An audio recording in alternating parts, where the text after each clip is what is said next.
दोस्तों, एक बार फिर से आप सभी का हार्दिक स्वागत और अभिनंदन है शारदे सर क्लासेस की ओर से। हम लोग भारतीय संविधान के प्रश्नों पर चर्चा कर रहे थे। उसी क्रम में आज फिर से उपस्थित हूँ मैं, काली शंकर शारदे। आइए शुरू करते हैं आज की चर्चा।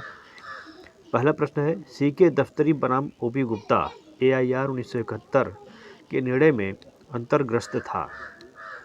ऑप्शंस हैं मौलिक अधिकारों का विषय, नीति निर्देशक तत्वों का विषय, मौलिक अधिकार एवं नीति निर्देशक तत्व दोनों, या उच्चतम न्यायालय की अवमानना। ये यूपी लोअर स्पेशल 2003 में पूछा गया है। उत्तर इसका सी ऑप्शन, यानी कि मौलिक अधिकार एवं नीति निर्देशक तत्व दोनों। अगला प्रश्न है, निम्नलिखित में से कौन सा अनुच्छेद पशुपालन के संगठन से संबंधित है?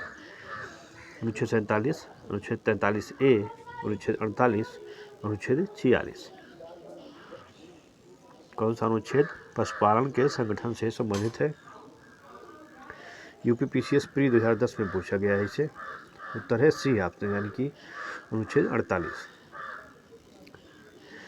भारत के संविधान के अनुच्छेद 50 के अंतर्गत लोक सेवाओं में न्यायपालिका को कार्यपालिका से पृथक करने के लिए कौन कदम उठाएगा? ऑप्शंस हैं राष्ट्रपति, प्रधानमंत्री, राज्य या राज्यपाल। MPAPO प्री 2010 में पूछा गया है इसे। उत्तर है इसका सी ऑप्शन, यानी कि राज्य। राज्य जो है अनुच्छेद 50 के अंतर्गत लोक सेवाओं में न्यायपालिका को कार्यपालिका से पृथक करने के लिए कदम उठाएगा। भारत के संविधान के किस अनुच्छेद के अंतर्गत राज्य अंतर्राष्ट्रीय शांति एवं सुरक्षा के उन्नयन के लिए प्रयत्न करेगा? अनुच्छेद 43, अनुच्छेद 46, अनुच्छेद 49, अनुच्छेद 51। UPPCS 2003 में पूछा गया है इसे। छत्तीसगढ़ PCS 2005 में भी इसे पूछा गया है। उत्तर है डी ऑप्शन, यानी कि अनुच्छेद 51 में। मौलिक कर्तव्यों का विचार प्राप्त किया गया है। ऑप्शन है अमेरिकी संविधान से, ब्रिटिश संविधान से, सोवियत समाजवादी गणतंत्र के संविधान से, स्विट्जरलैंड के संविधान से। UPPCS 2001, UPPCS प्री 2009 में पूछा गया है इसे। उत्तर है सी ऑप्शन, यानी कि सोवियत समाजवादी गणतंत्र के संविधान से मौलिक कर्तव्यों का विचार प्राप्त किया गया है। किस संशोधन से मौलिक कर्तव्य भारतीय संविधान में जोड़े गए हैं? 42वां संशोधन, 44वां संशोधन, 47वां संशोधन, 49वां संशोधन। UPPCS 1993, 96, 99 में पूछा गया है। MPCJ 2002 में पूछा गया है। उत्तराखंड PCSJ प्री परीक्षा 2011 में पूछा गया है। उत्तर है ए ऑप्शन, यानी कि 42वां संशोधन। भारतीय संविधान के अंतर्गत हमारी सामाजिक संस्कृति की गौरवशाली परंपरा का महत्व समझना और उसका परिरक्षण करना एक मौलिक अधिकार है, एक मौलिक कर्तव्य है, राज्य का नीति निर्देशक तत्व है, एक सामाजिक नैतिकता है। UPCJ 2016 में पूछा गया है। उत्तर है बी ऑप्शन, यानी कि एक मौलिक कर्तव्य है।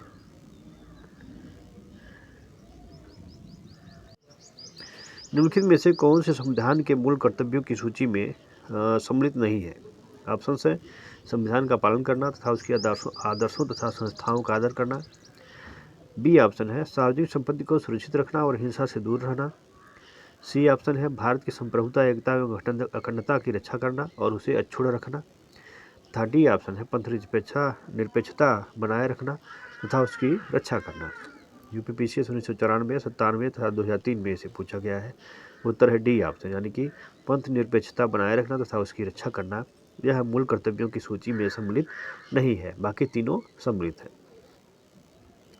निम्नलिखित में से कौन सा मौलिक कर्तव्य नहीं है? संप्रभुता की रक्षा करना, देश की रक्षा करना, राष्ट्रगान का आदर करना, भारतीय संस्कृति का संवर्धन करना। RAS RTS प्री परीक्षा 2003 में पूछा गया है इसे। उत्तर है डी, यानी कि भारतीय संस्कृति का संवर्धन करना यह मौलिक कर्तव्य नहीं है। भारतीय संविधान के अनुच्छेद 51 क के अंतर्गत उल्लिखित मूल कर्तव्य में शामिल नहीं है। भारत की संप्रभुता की रक्षा करें और उसे अछूट रखें, आह्वान किए जाने पर देश की रक्षा करें, हमारी सामाजिक संस्कृति की गौरवशाली परंपरा का महत्व समझें और उसका परिरक्षण करें, राष्ट्रीय महत्व के स्मारकों, स्थानों एवं वस्तुओं का संरक्षण करें। MPCJ 2014 में पूछा गया है। उत्तर है डी, यानी कि राष्ट्रीय महत्व के स्मारकों, स्थानों एवं वस्तुओं का संरक्षण करें। यह मूल कर्तव्य में शामिल नहीं है। मूल कर्तव्य किस भाग में है?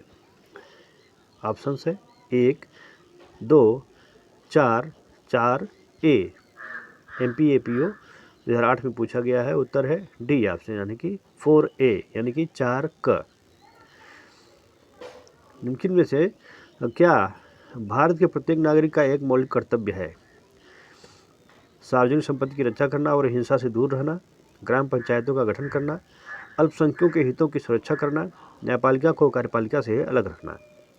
छत्तीसगढ़ CJ 2017 में पूछा गया है इसे। उत्तर है ए ऑप्शन, यानी कि सार्वजनिक संपत्ति की रक्षा करना और हिंसा से दूर रहना। भारत का राष्ट्रगान अनेक जाति, धर्मों, समुदायों तथा भौगोलिक विविधताओं के संगम एक देश के रूप में भारत का यथार्थ प्रतिबिंब है। यह अनेकता में एकता का संदेश है। उपरोक्त वाक्यांश उच्चतम न्यायालय के निम्न में से किस निर्णय से लिया गया है? संजीव भटनागर बनाम भारत संघ बनाम नवीन जिंदल, सुशांता टैगोर बनाम भारत संघ, अहुरा राय बनाम भारत संघ। MPCJ 2014 में पूछा गया है। उत्तर है ए ऑप्शन, यानी कि संजीव भटनागर बनाम भारत संघ। निम्नलिखित कथनों पर विचार कीजिए तथा कथनों के नीचे दिए गए कोड का प्रयोग करते हुए सही उत्तर चुनिए। संविधान में उपबंधित मूल कर्तव्य हैं। पहला है भारत की संप्रभुता, एकता एवं अखंडता की रक्षा करना। दूसरा, निजी प्राइवेट संपत्ति की सुरक्षा करना। तीसरा, प्राकृतिक पर्यावरण की, जिसके अंतर्गत वन, झील, नदी एवं वन्यजीव है, रक्षा करना तथा उसका संवर्धन करना। कूट है। UPPCC 2003 में पूछा गया है इसे। उत्तर देखते हैं इसका ए, यानी कि 1 और 3। भारत की संप्रभुता, एकता एवं अखंडता की रक्षा करना तथा प्राकृतिक पर्यावरण की, जिसके अंतर्गत वन, झील, नदी एवं वन्यजीव है, रक्षा करना तथा उसका संवर्धन करना। ये दोनों मूल कर्तव्य में उपबंधित है। निम्नलिखित कथनों में मूल कर्तव्य हैं। भारत की प्रभुता, एकता एवं अखंडता की रक्षा करना, संविधान का पालन करना, देश की रक्षा करना और आह्वान किए जाने पर राष्ट्र की सेवा करना। उपर्युक्त सभी। MPAPO परीक्षा 2010 में पूछा गया है इसे। उत्तर है डी, यानी कि उपर्युक्त सभी। ABC तीनों मूल कर्तव्य में शामिल है। संविधान के किस संशोधन द्वारा अनुच्छेद 51A के को जो नागरिकों के लिए 11वां कर्तव्य प्रावधानित करता है, जोड़ा गया? संविधान 92वां संशोधन अधिनियम द्वारा, संविधान 91वां संशोधन अधिनियम द्वारा, संविधान 85वां संशोधन अधिनियम द्वारा, संविधान 86वां संशोधन अधिनियम द्वारा। UPPCS 2004 में पूछा गया है। बिहार PCSJ परीक्षा 2009 में भी पूछा गया है इसे। उत्तर है डी ऑप्शन, यानी कि 86वां संविधान संशोधन द्वारा 51A के को जोड़ा गया था। भारतीय संघ की कार्यपालिका शक्ति किस में निहित है? राष्ट्रपति, संसद, प्रधानमंत्री, मंत्रिपरिषद। UP लोअर स्पेशल 2002-2003 में पूछा गया है। UPPCS 1996 और 2008 में पूछा गया है। RS-RTS प्री परीक्षा 2008 में पूछा गया है। उत्तर है ए ऑप्शन, यानी कि राष्ट्रपति। भारतीय संघ की कार्यपालिका शक्ति राष्ट्रपति में निहित होती है। अगला प्रश्न है कथन और कारण। कथन है संविधान ने संघ की कार्यपालिका शक्ति भारत के राष्ट्रपति में निहित की है। कारण है भारत का राष्ट्रपति संवैधानिक राज्याध्यक्ष है। नीचे दिए गए कूटों में से सही उत्तर चुनिए। कूट क्या है? उत्तर देखते हैं इसका। UPPCS 2003 और 2004 में पूछा गया है। उत्तर है ए ऑप्शन, यानी कि ए और आर दोनों सही है और आर ए का सही स्पष्टीकरण है। अगला प्रश्न देखते हैं। संविधान के अंतर्गत भारत में राष्ट्र अध्यक्ष है। प्रधानमंत्री, राष्ट्रपति, देश की संसद, उपरोक्त सभी। उत्तराखंड PCSJ प्री परीक्षा 2008 में इसे पूछा गया है। उत्तर है बी ऑप्शन, यानी कि राष्ट्रपति। भारत का राष्ट्रपति लोकसभा का सदस्य होता है, राज्यसभा का सदस्य होता है, उपर्युक्त दोनों सदनों का सदस्य होता है, किसी भी सदन का सदस्य नहीं होता। छत्तीसगढ़ PCS 2005 में पूछा गया है इसे। उत्तर है डी, यानी कि किसी भी सदस्य का सदन सदस्य नहीं होता। भारत के राष्ट्रपति की योग्यता में यह निर्धारित है कि उसकी अर्हता होनी चाहिए कि वह लोकसभा मतलब कि लोकसभा का सदस्य होने की उसकी योग्यता होनी चाहिए, न कि उसका सदस्य होना चाहिए। भारत में राष्ट्रपति के पद हेतु व्यक्ति की आयु कम से कम होनी चाहिए 21 वर्ष, 25 वर्ष, 30 वर्ष या फिर 35 वर्ष। MPAPO 1993, 95, 2000 में पूछा गया है। उत्तर है डी ऑप्शन यानी कि 35 वर्ष। अगला प्रश्न है, निम्नलिखित में से कौन भारत के राष्ट्रपति चुने जाने की पात्रता में नहीं आता? वह भारत का नागरिक हो, वह 35 वर्ष की आयु पूरी कर चुका हो, वह लोकसभा का सदस्य निर्वाचित होने के लिए अर्हित हो, या वह राज्यसभा का सदस्य निर्वाचित होने के लिए अर्हित हो। UPPCS 1996 में पूछा गया है इसे।